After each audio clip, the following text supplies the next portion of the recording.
হঠাৎ বিশ্বনবী দেখলেন আকাশের সূর্যের আলো ক্ষীণ হতে শুরু করেছে, কমতে শুরু করেছে। তিনি খেয়াল করে দেখলেন এর কারণ সাইয়েদনা জিব্রাইল বিশাল ফেরেশতাদের বহন নিয়ে পৃথিবীতে নেমে আসছেন। পড়েন সুবহানাল্লাহ।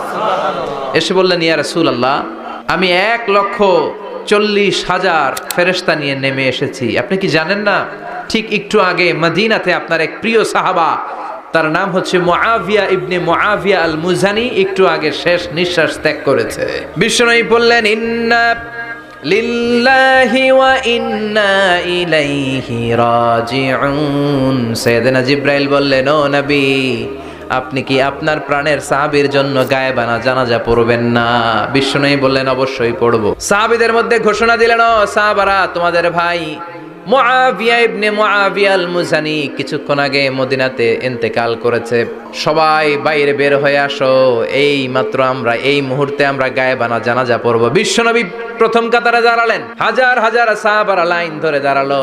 সাইয়েদনা জিব্রাইল 1,40,000 ফেরেশতা নিয়ে সাহাবাদের পেছনে দুইটা লাইনে দাঁড়িয়ে গেলেন।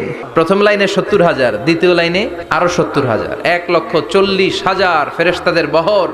আর সাহাবারা মিলে আল্লাহু আকবার বলে গায়েবানা জানাজা শুরু করলেন। নামাজ শেষ। বিশ্বনবী তো অবাক, ঘটনা কি? কোন সাহাবীর গায়েবানা জানাজায় তো ফেরেশতা নামে না আকাশের উপর থেকে। বিশ্বনবী জিজ্ঞেস করলেন, জিব্রাইল, কোন সাহাবীর গায়েবানা জানাজায় তোমরা আকাশ থেকে এত ফেরেশতার বহর নিয়ে নামো নাই? কি এমন আমল করেছে আমার মুআবিয়া? কি এমন ভালো গুণ ছিল, ভালো আমল ছিল, যার কারণে আরশের উপরে তার এত সম্মান?